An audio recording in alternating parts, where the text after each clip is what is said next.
네, 오늘 어버이 주일인데 어버이 주일을 맞이해서 하나님께서 우리에게 주신 말씀 누가서 1장 15절에서 18절 말씀이죠. 시모에게 효를 다함으로 룻이 복을 받았습니다 라는 제목인데요.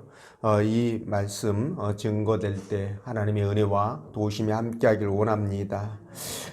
오늘 어버이날 맞습니다. 어버이날이 아니라 어버이 주일이죠. 네, 어버이 주일이 맞습니다. 그런데 과학이라든가 기술 또는 교통, 통신의 발달로 인해서 어린이날을 비롯한 어버이날 또 5월 전체가 가정의 달이지 않습니까? 그런데 이런 것들의 기념일의 의미가 퇴색하고 있다. 라고 그렇게 보여집니다. 참 씁쓸한 그런 이제 상황인데, 사회가 복잡해지고 또 분주해지고 또 이렇게 개인주의화 되어가는 과정 속에서 어쩔 수 없이 나타나는 현상이 아닌가 싶습니다. 그러나 우리 믿음의 사람들은 이런 그 좋은 절기들 아니 기념일들을 우리가 잘 지켜서 갖고 나갔으면 좋겠다라는 생각이 듭니다. 그래서 여러분들이 이 가정의 달을 맞이해서 꼭 오늘이 아니라고 할지라도 가족이라든가 또 부모님 가까운 사람들 지인들 이렇게 만나서 짜장면도 먹으면서 여러분들이 또 얼굴도 보고 사랑의 교제도 나눈 것이 얼마나 좋을까 이런 생각을 해보게 되는데 그렇게 해서 여러분들이 주변의 사람들과의 관계를 돈독하게 만들어가는 여러분 되시기를 부탁을 드립니다.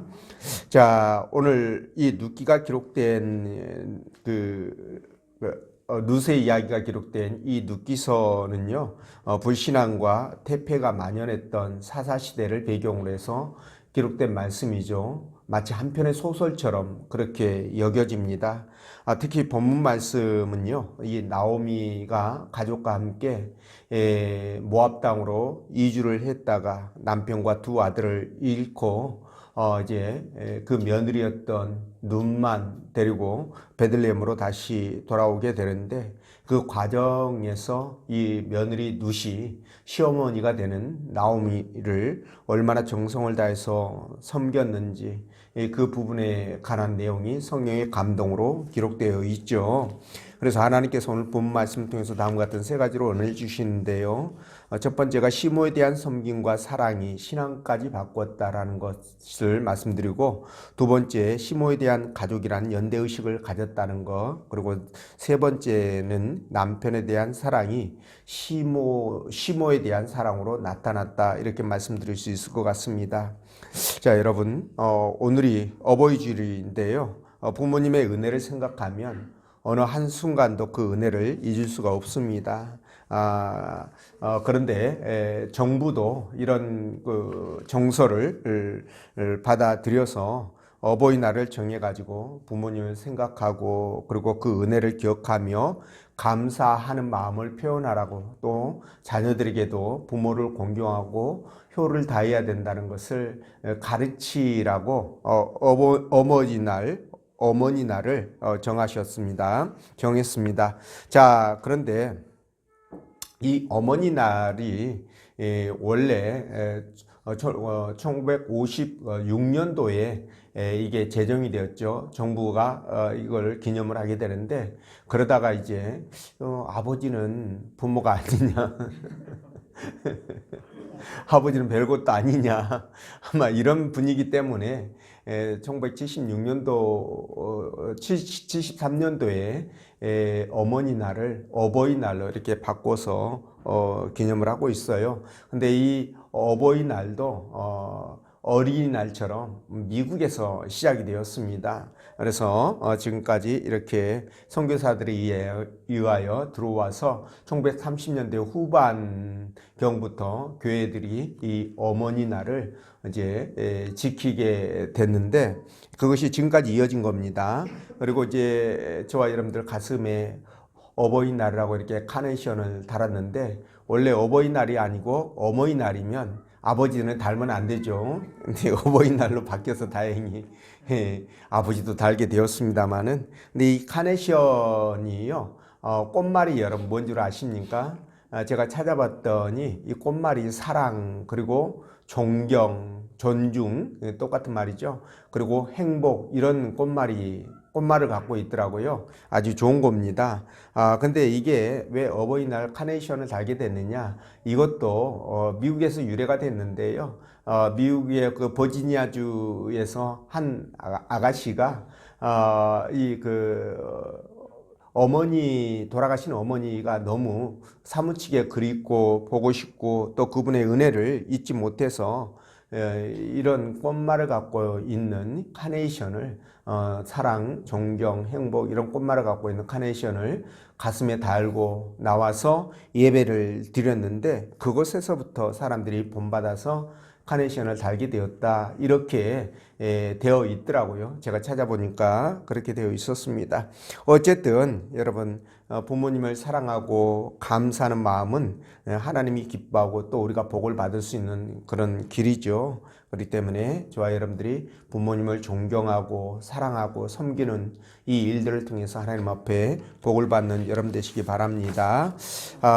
그럼 본 말씀 따라가면서 누순 어떤 마음으로 또 어떻게 시어머니를 지극정성으로 그렇게 모셔서 복을 받았는지 성령께서 들려주시는 하나님의 음성을 듣도록 하겠습니다.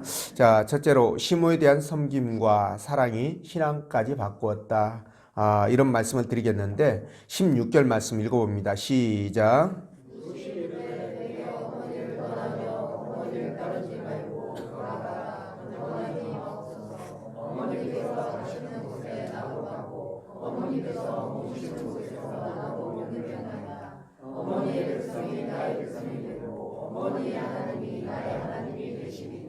아멘. 자, 혹자는 부모님의 사랑을 통해서 하나님의 사랑을 깨닫게 된다라고 말합니다. 사실 이 지구상에서 하나님의 사랑을 가장 잘 보여주는 것이 있다면 그것은 형제에 대한 사랑이나 친구에 대한 사랑 또는 부부간의 사랑, 이런 거보다는 아마 어머니가 자녀를 사랑하는 그런 사랑이 아닐까 싶습니다. 부모는 자식을 위해서 모든 것을 희생하지요. 이해관계를 떠나서 맹목적으로 사랑을 베푸는 그런 무조건적인 사랑이라는 차원에서 보면 하나님의 사랑과 너무나 닮았지요. 예수 그리스도를 이 땅에 조건 없이 보내서 그분을 또한 조건 없이 죽이심으로 저와 여러분들을 살리신 그 사랑과 너무 흡사하게 닮았다라고 볼 수 있습니다. 자, 어쨌든 부모님이 자녀들을 낳아서 키우고 그리고 그들을 온전한 사람으로 만들어가는 과정 속에 얼굴에 주름살은 늘어가게 되고 몸은 이제 병만 남게 되죠. 그런데 이 맹목적인 부모님의 사랑은 거기서 끝나지 않고 죽을 때까지 계속 이어진 것을 우리가 보게 됩니다.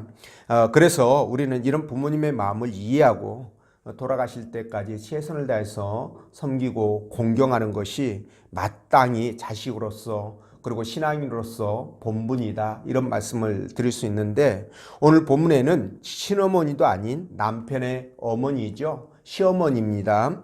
이 시어머니, 그것도 남편이 없는 시어머니예요. 자식도 없습니다. 그런 시어머니를 지극정성으로 섬기는 이 롯의 이야기가 나오는데요. 시어머니 나오미는 하나님을 섬기는 유대 여인이죠. 그런데 고향 베들레헴에 가뭄이 들자 두 아들과 남편과 함께 그 옆 나라인 모압으로 이주를 하게 됩니다.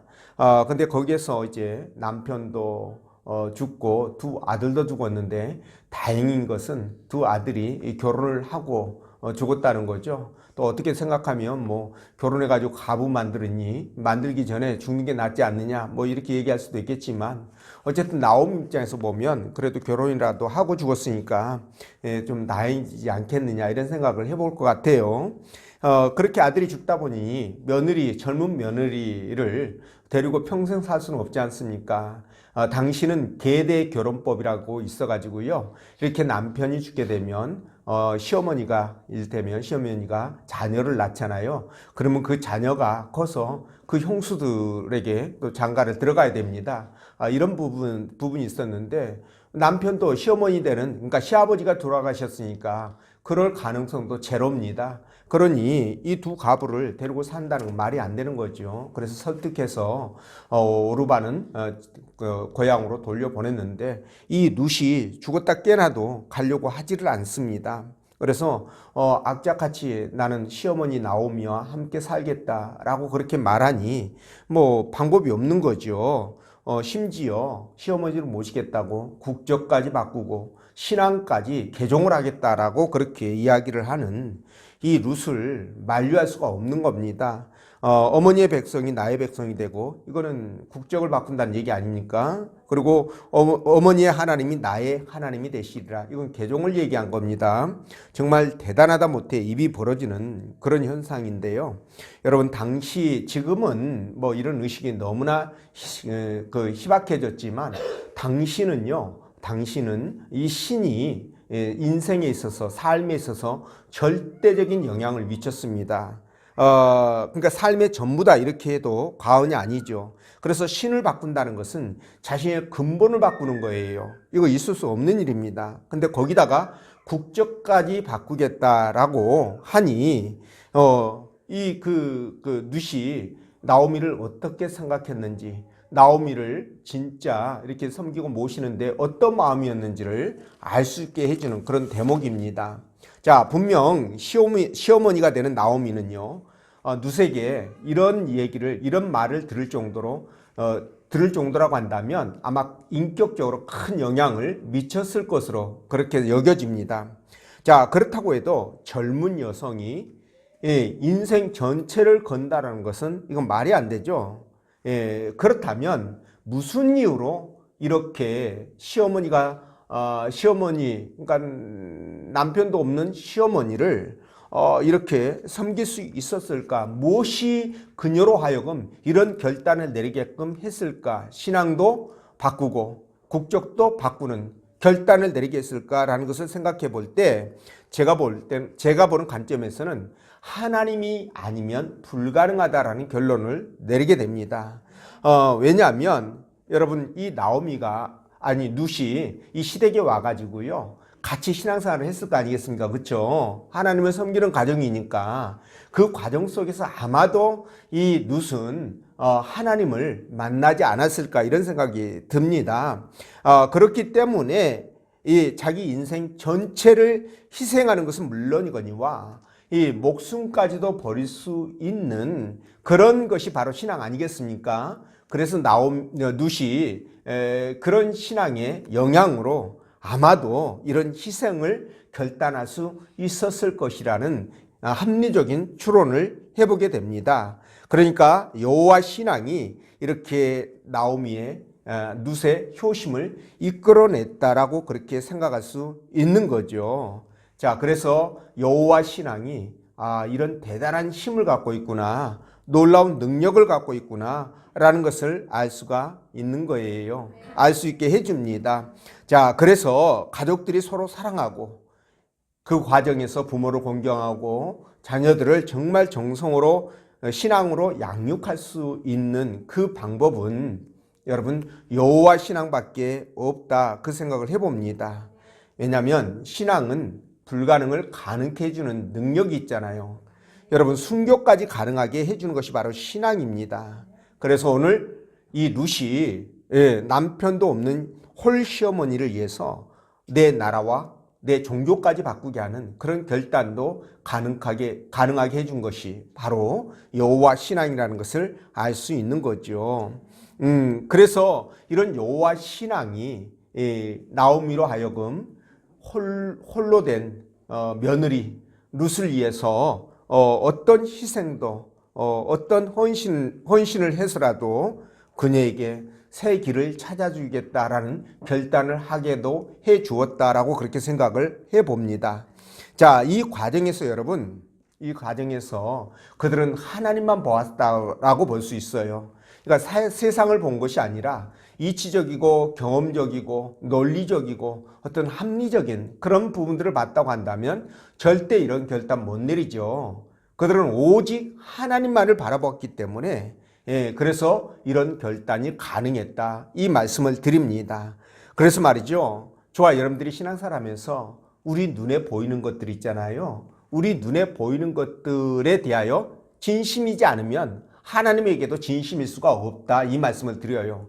다시 말씀드리면 내가 섬기는 내 가족들 그리고 내 부모님들, 그죠? 그리고 주변에 있는 나를 사랑하는 사람들, 이 사람들에 대해서 진심이지 않는다면 그 보이지 않는 하나님에 대해서 어떻게 진심일 수가 있겠느냐, 이 말씀을 드리는 건데, 그래서 디모데전서 5장 8절에서 이렇게 말씀하죠. 누구든지 자기 친족, 특히 자기 가족을 돌보지 아니하면 믿음을 배반한 자요 불신자보다 더 악한 자다, 이렇게 말씀하는 겁니다.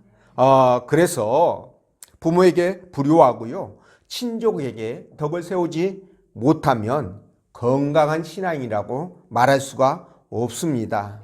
그래서 사도 바울도 오늘 이 말씀을 통해서 디모데전서 5장 말씀을 통해서 불신자보다 더 악한 자라고 그렇게 말씀을 하고 있지 않습니까? 그래서 말이죠, 이 부모를 공경하고 섬기는 것을 우리가 효라고 얘기하죠. 근데 이 효는 우리가 행해야 될 첫 번째 계명이에요. 하나님께서 우리에게 주신 10계명 중에서 사람에게 해당되는 그 계명 중에, 인간 계명 중에서 첫 번째 계명이 부모에 대한 공경을 얘기합니다. 그리고 이 효는 자식이 마땅히 감당을 해야 될 도리라고 얘기를 하고 있어요. 거기에다가 이 효에 대하여 하나님께서 축복을 약속하고 있습니다. 그렇기 때문에 우리가 이 땅에서 정말 잘되고 형통한 삶을 살길 원한다면 여러분, 부모 공경을 소홀히 하지 마시라, 이 말씀을 드립니다. 그래서 여러분, 우리 이 땅을 살아갈 때 우리 복 받길 원하잖아요. 그리고 우리가 이 땅을 떠나면 또 천국에서도 또 영생을 누리길 원합니다. 자, 그렇다고 한다면 여러분, 어떻게 우리가 해야 되겠습니까? 이렇게 이 땅에서의 축복과 내세에서의 그 영생은요, 여러분, 이것은 대가를 지불해야 됩니다. 대가를 지불해야 돼요. 그러니까 심고 거둠의 법칙이 그대로 적용된다라고 여러분 보시면 됩니다. 이 땅의 축복과 내세의 상급은 반드시 심고 거둠의 법칙이 적용되기 때문에 우리가 정말 이 땅에서 장수하고 복을 누리기 위해서는 반드시 부모를 공경하시라, 이 말씀을 드립니다. 그래서 여러분들은 신앙이기 때문에 부모님에게 효도의 씨, 그리고 또 축복의 씨앗을 많이 뿌리시라는 말씀을 드립니다. 그런 삶을 통해서 이 땅의 삶이 풍성해지고 그리고 더 아름다워지고 더 행복해지는 삶이 되시기를 주의 이름으로 축원을 드리고요. 그 다음에 두 번째, 시모에 대한 가족이라는 연대의식을 이 룻이 가졌던 것입니다. 자, 우리 17절 말씀 읽어봅니다. 시작.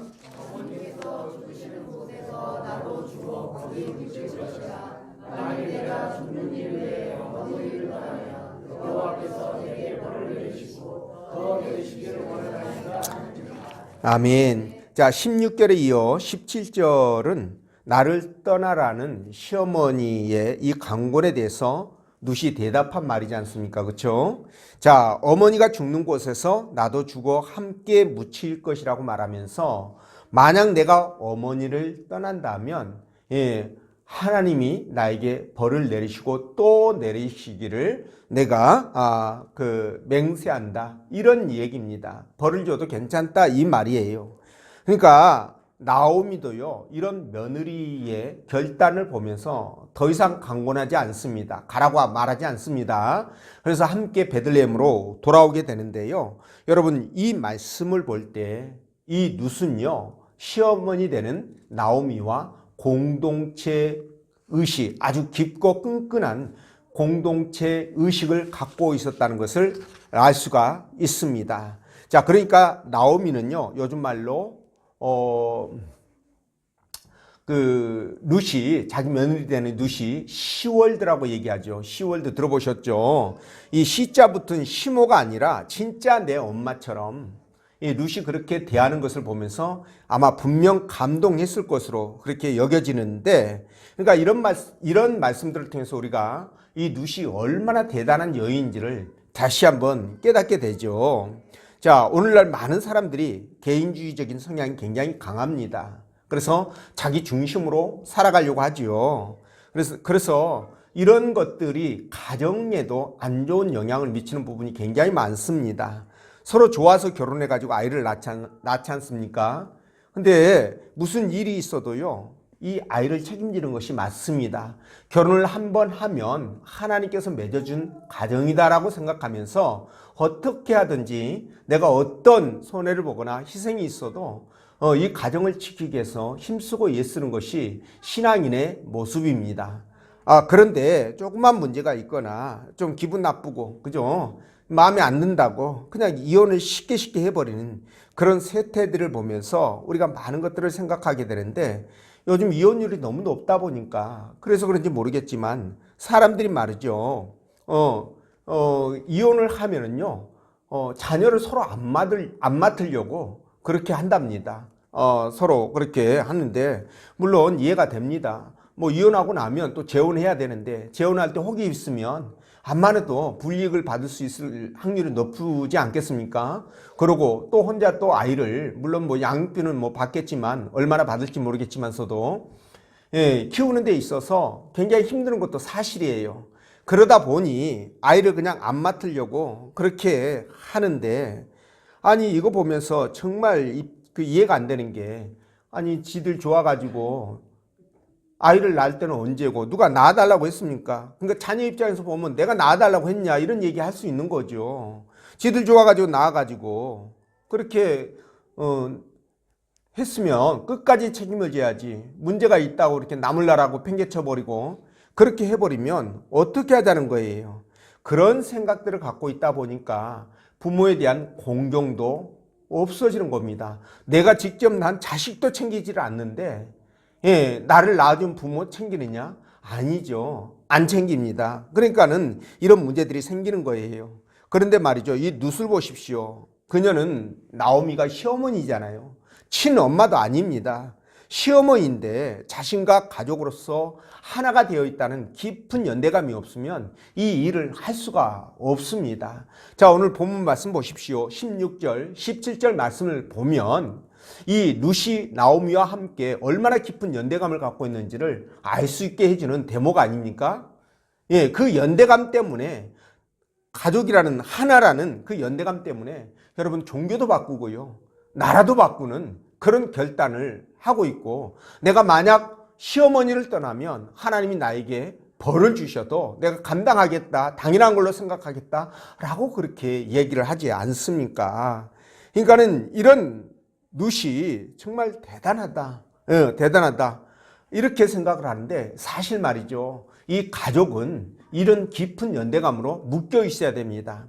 교회 공동체도 마찬가지입니다. 성경은 교회든 가족이든 이런 깊은 연대감으로 묶여져서 하나가 되어져야 한다고 누누이 말씀하고 있거든요. 그래서 여러분, 고린도전서 12장 25절 27절 보면 이렇게 말씀을 기록하고 있습니다. 몸 가운데서 분쟁이 없고 오직 여러 지체가 서로 같이 돌보게 하셨느니라. 만일 한 지체가 고통을 받으면, 여기 한 지체라는 것은 교회 공동체 안에서의 성도 한 사람 한 사람을 얘기하죠. 한 지체가 고통을 받으면 모든 지체가 함께 고통을 받고, 한 지체가 영광을 얻으면 모든 지체가 함께 즐거워하느니라. 이건 뭐예요? 같은 연대감으로 하나가 되어 있다는 뜻 아니겠습니까? 깊은 연대감을 갖고 있다는 뜻이에요. 왜 그러냐면 너희는 그리스도의 몸이요 지체의 각 부분이기 때문에 그렇다는 거예요. 그래서 여러분, 이 교회 공동체나 가족은요, 어떤 상황에서도 내가 책임을 져야 되고 내가 함께 희생을 해야 되고 헌신해서 세워가야 될 그런 중요한 그 집단이라는 것입니다. 여러분 이해가 되시죠? 자, 오늘 룻의 고백을 들어보십시오. 시어머니가 되는 이 나오미의 백성이 내 백성이 되고 그의 하나님이 나의 하나님이 된다. 어머니가 죽는 곳에서 나도 함께 죽고,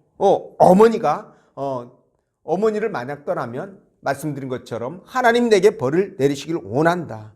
이 말은 강한 연대감이 없으면 할 수 없는 그런 말이라는 것이죠. 물론 자식은요, 우리가 연대감을 강조하지 않아도 한 몸처럼 생각합니다. 그러니까 자식을 위해서 정말 목숨까지도 내놓지 않습니까? 부모가. 그죠? 있는 것 없는 것 그냥 더 못 줘서 안달인 게 부모 마음입니다. 근데 나는 자식하고 거리를 딱 두고 기브 앤드 테이크이다. 자식이 나 하나 줘야 나도 하나 주고, 자식이 하나 뺏어가면 나도 하나 뺏어오려고 노력하고, 만약에 이런 마음을 갖고 있다라고 한다면 글쎄요, 이거 부모 맞아요?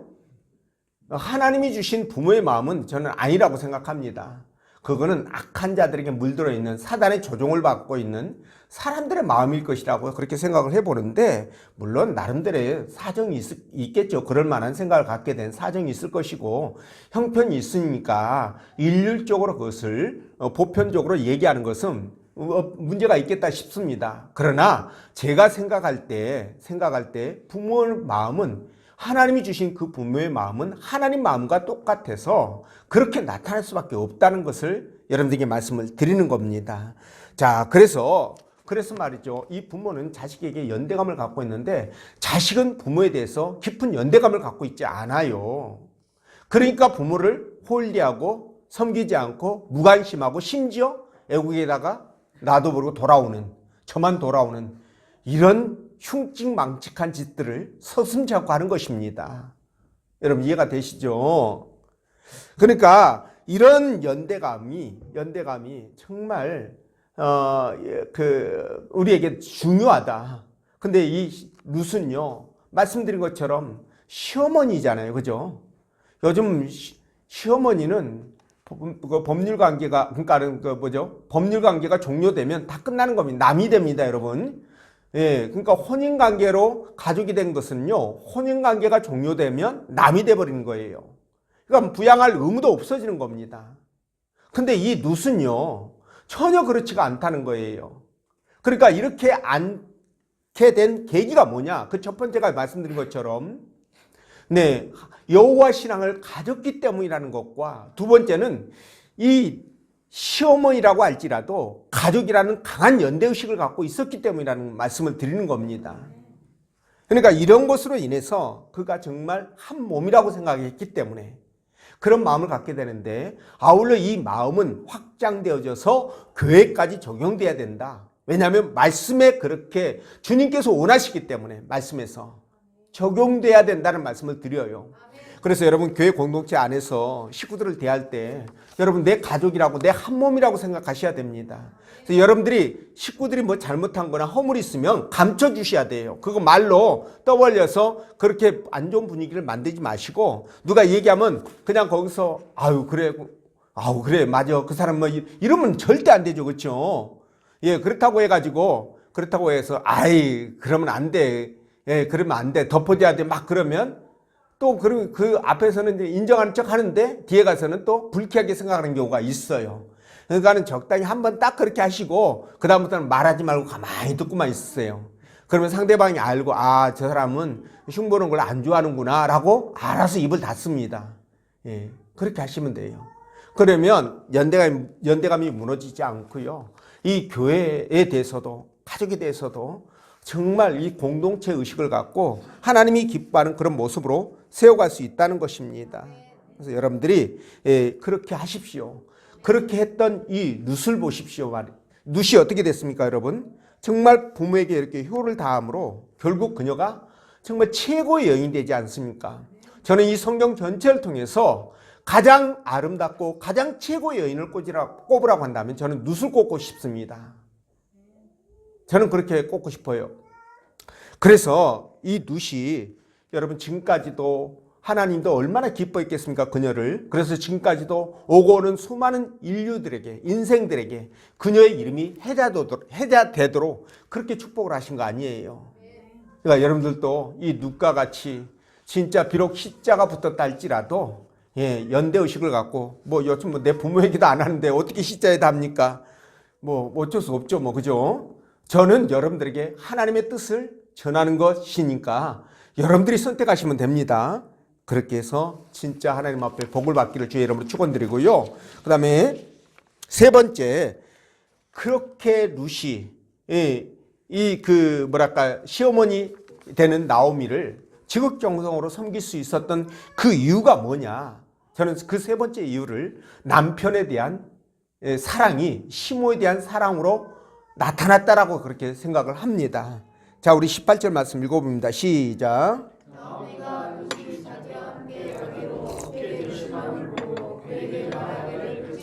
아멘. 자, 룻이 왜 이렇게까지 이미 가족 관계가 끝나버린 나오미를 이렇게 지극정성으로 섬겼을까? 그 세 번째 이유가 나는 그 남편 되는 그 나오미의 아들이죠. 남편 되는 그 나오미의 아들을 정말로 사랑했기 때문이라고 저는 생각을 하고 싶습니다.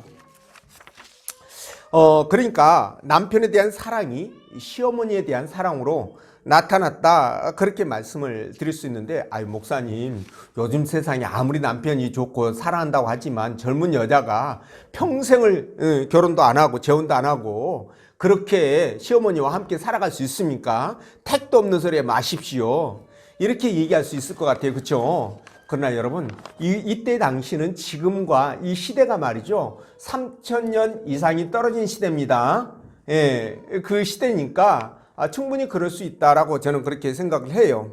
그런데 말이죠, 이 남편에 대한 사랑이 강하면 충분히 그럴 수 있다. 요즘 시대도 가능하다. 저는 그렇게 말씀을 드립니다.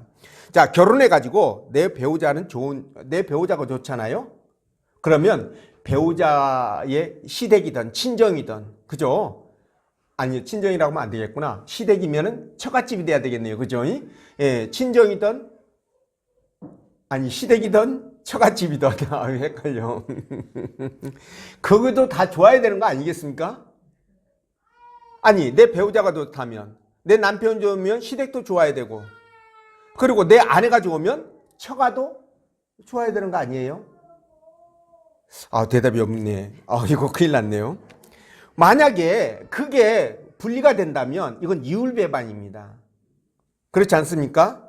물론 배우자 가족이 아주 상스럽거나 아주 탐욕스럽고 그리고 비인격적인 경우들이 있어요. 분명히 있습니다. 자, 이럴 경우를 제외한다면 보통은 여러분, 내 배우자가 좋으면 내 시댁, 배우자의 가족들도 우리가 그들을 인내하고 수용할 수 있어야 됩니다. 감내하고 수용할 수 있어야 된다는 거예요. 이해가 되시죠? 아니, 내 배우자를 낳아준 부모님, 그리고 키워주신 부모님, 그리고 나에게 배우자로 이렇게 주신 그 부모님, 당연히 존중하고 사랑하고 함께 섬기는 것이 맞지 않습니까? 그런데도 불구하고 내 배우자를 낳아준, 그리고 양육해준 그 부모가 못 배웠다고 또는 가진 게 없다라고 무시하거나 홀대한다면 여러분, 그 사람은 그 가치관이나 인성의 문제가 저는 있다고 그렇게 생각합니다. 여러분, 아멘 안 해도 이건 동의할 수밖에 없는 거예요. 인성의 문제가 있다, 그렇게 말씀드릴 수밖에 없습니다. 이런 말이 있잖아요. 아내가 좋으면 처갓집? 그렇습니다. 말뚝에다 대놓고 절을 한다, 그 말이 있잖아요. 그런 말이 있습니다. 그러니까 내 아내가 좋고 남편이 좋으면 반드시 그 배우자의 가족 또한 우리가 공경하고 섬기고 부모님도 사랑하고 해야 된다는 거예요. 그런데 그렇게 하지 않으면 남편에 대한 사랑, 아내에 대한 사랑이 정말 진심일까? 라는 퀘스천 마크를 붙여볼 수 있는 겁니다. 그렇지 않습니까? 네, 여러분들 동의 없어도 할 수 없습니다. 자, 그래서 이런 관점에서 여러분, 시월드라는 말이 있잖아요. 이 말이 시댁을 약간 폄하한 듯한 그런 뉘앙스예요. 이런 시월드라는 말을 이렇게 서슴없이 사용하는 방송 멘트로 쓰는 이런 방송 종사자들이 저는 마음에 안 듭니다. 또 이 명절 끝에 이혼율이 높아진다는 게 진짜 맞는지, 맞다면 저는 안 맞을 거라고 그냥 하는 소리라고 생각하는데요. 이게 만약에 맞다고 한다면 이거 굉장히 문제가 심각한 거다, 저는 그렇게 생각을 해요. 아니, 이게 언론에서 또 다루면은 이거 분열을 조장하는 거 아닙니까? 왜 그러냐면 여러분, 명절이 1년에 한 달에 몇 번씩 있는 것도 아니잖아요. 1년에 딱 2번 있는 거 아닙니까? 그런데 두 번 있는 명절에 가서 음식을 만들면 누구 먹는 거예요? 나도 먹고 내 배우자도 먹고 내가 사랑하는 배우자의 가족도 먹고 함께 먹는 거 아닙니까? 근데 그 음식 만드는 게 힘들다고 스트레스 받는다고 와가지고 이혼을 한다? 이게 사람이에요? 저는 그렇게 생각이 되는데 이거는요 배우자와 그 가족에 대한 사랑의 결핍이다. 저는 그렇게 말씀을 드립니다. 아니 내 사랑하는 사람이라면 그 가족도 사랑스럽고 그가 알고 있는 지인들도 사랑스럽고 그렇지 않겠습니까 여러분? 그러니까 그게 안 된다면 이게 정신세계에 문제가 있는 거예요. 이건 마치 하나님을 사랑한다고 하면서 말씀을 따르지 않겠다는 것과 같은 의미라고 저는 생각합니다. 그래서 요한일서 4장 20절 21절 보면 누구든지 하나님을 사랑하노라 하고 그 형제를 미워하면 이는 거짓말을 하는 자니 보는 바 그 형제를 사랑하지 않은 자는 보지 못하는 바 하나님을 사랑할 수 없다. 아니 보이는 사람도 사랑하지 못하면서 어떻게 보이지 않는 하나님을 사랑할 수 있다고 얘기하느냐 그 말 아닙니까 지금 그죠? 우리가 계명을 주께 받았으니 하나님을 사랑하는 자 또한 그 형제를 사랑할지니라. 하나님 사랑, 사람 사랑이 뭐예요? 율법의 대강령이다 이 말씀의 그 뜻이요. 이 뒷부분이. 자 그렇기 때문에 아니 다른 모르는 사람도 사랑할 판인데 내 배우자의 부모님을 사랑하지 못한다. 가족을 사랑하지 못한다. 여러분 이거 상당히 문제 심각한 겁니다. 이거 만약에 그렇다고 한다면 이 문제를 놓고 여러분들이 40일 금식을 하셔야 될 사항이에요.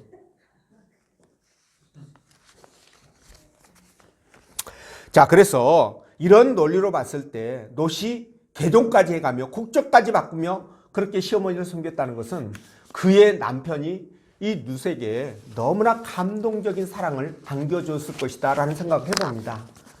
그런 사람은 뭐라고 얘기합니까? 방송에서 요즘 뭐 사랑쟁이라고 그러던가요? 사랑 뭐라고 그러죠? 그 단어를 뭐라고 씁니까? 사랑꾼. 아, 사랑쟁이, 사랑꾼 뭐 비슷한 말입니다. 예, 사랑꾼 그렇게 얘기를 하는데 아마 이 그 남편이 사랑꾼이었을 것으로 그렇게 생각을 해봅니다. 그러니까 그 남편에 대한 사랑이 너무 고맙고 감사해서 내가 평생 수절하고 네, 남편의 시어머니를 내가 모시겠다 이런 결단을 할 수도 있어요. 왜? 신앙이 들어갔기 때문에 그런 결단이 가능하다고 봅니다. 여러분 지금은 그런 사람 뭐 천연 기념물이 좀 있을 수 있겠지만 여러분 옛날 우리 어머니 세대는요 결혼해가지고 자식을 낳잖아요. 그러면 그 자식이 홀대받고 그 자식이 힘들어질까 봐서 결혼을 안 하고 젊었을 때 수절하면서 혼자 평생을 사신 분들이 있었어요. 많이 있었습니다. 지금은 천연기념물이에요. 그죠? 어쨌든 여러분 그런 그 사항을 연장시켜서 본다면 이 룻의 마음을 충분히 이해할 수 있습니다. 저는 정말 여러분들이 아내를 사랑하고 남편을 그렇게 사랑한다면 룻과 같은 결정 내리지 않겠습니까? 아, 예. 천연기념물 한번 나오셨습니다. 네. 그래서 저와 여러분들은요, 진짜 그 부모님을 사랑하고 섬기는 부분에 있어서 진짜 그거를 어떤 핑계나 구실을 대가지고 피하고 회피하고 자꾸 미룬다면 이건 분명 그런 문제가 아니고 그 부모님을 진짜 사랑하느냐 사랑하지 않느냐 이 두 가지 문제라고 저는 봅니다. 그 문제지 다른 것은 다 핑계에 불과하다. 그렇죠? 그렇기 때문에 정말 여러분들이 이 땅에서도 정말 하나님 앞에 복을 받고 잘되고 장수하는 축복을 받기 위해서 어떻게 하셔야 된다? 부모님을 공경하고 사랑하라. 이 말씀을 드립니다. 그래서 여러분들도 정말 여러분들의 자녀들이 이 룻과 같이 자자손손 번성하고 창대해지고요. 그리고 정말 여러분들의 가문에서 이런 룻과 같은 사람들이 계승되어져서 정말 많은 사람들에게 칭송을 받는 그런 가정들이 되시기를 주의 이름으로 축원드립니다. 기도합니다.